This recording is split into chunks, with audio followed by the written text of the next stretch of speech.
Fiarabe mpitondra rano na camion citerne amatsirano ny mponina any Atsimo sy fizarana sakafo ho an'ny zaza ambehivavy miisa 5 no vahaolana vonjimaika no raisin'ny fitondram-panjakana ho an'ny faritra Atsimo izay tratrany ahitany hatramin'ny volana Desambra 2012.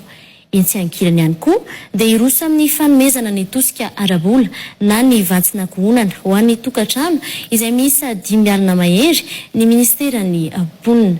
Kere na tsy fahampitsakafo ateraky ny tsy fisian'ny vokatra noho ny tsy fisian'ny rotsakorana moa ny mahazo ny mponina izay misy distrika 4 ao amin'ny faritra Androy sy ny any Anosy ary ny any Atsimo andrefana. Tozarabe fatrary eo amin'ny sariny Lantora Samuelson.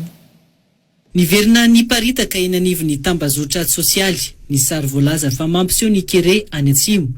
Isan'izany ny sary mampiseho ny olona any an-toerana misotro rano maloto avy amin'ny rotsakorana, na koa sary nomby voalaza fa maty noho ny tsy fisian'ny rano.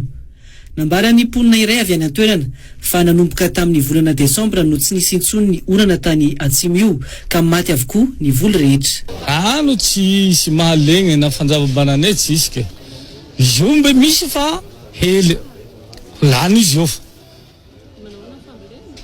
fambolena tsisy naty jiaby tamin'ny raika ny avy tokony nandeha le vola zegny na pistasy na katra zay Atimo manjary maty izy io maty jiaby tsako maty balahazo maty tsisy amizegny le raha hovelo tegna agny tsisy lang angombe zay tsisy vidiny izy io dinandina tegna tsisy tegna maty mariny tegna sahira.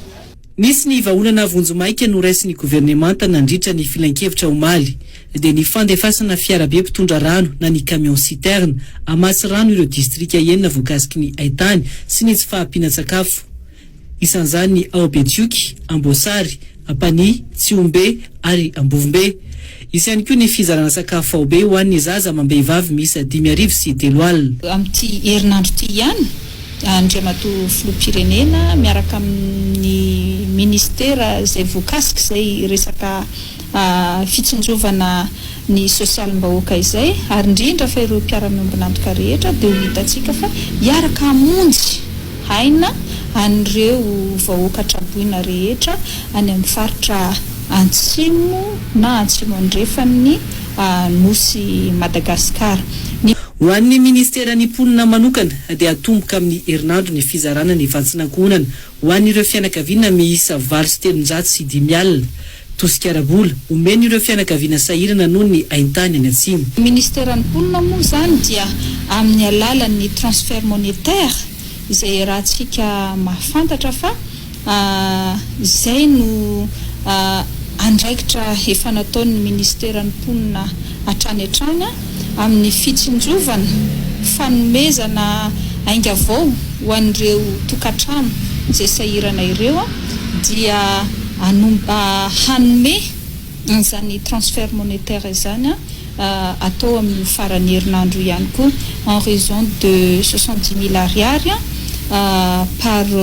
par ménage ary amin'ity tapany voalohany ity zany dia andritra ny 4 bolana zany ny fanomezana an'ireo ménage ireo.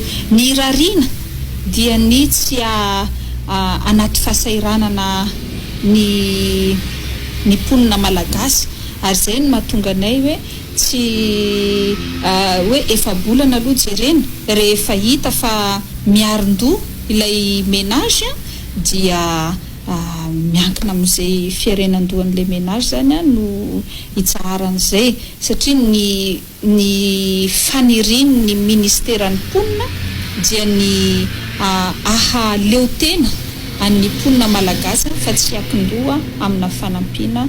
Efa nambara ny mponina ombieny ary efa nivoaka tamin'ny fehi-kevitra maro mikasika ny fitadiavana vahaolana ho an'ny faritra Atsimo fa famatsin-drano ahafahan'ny mponina mamboly sy miompy no vahaolana maharitra ilaina mba hiadiana amin'ny kere miverimberina mahazo ny faritra Atsimo ny Madagasikara.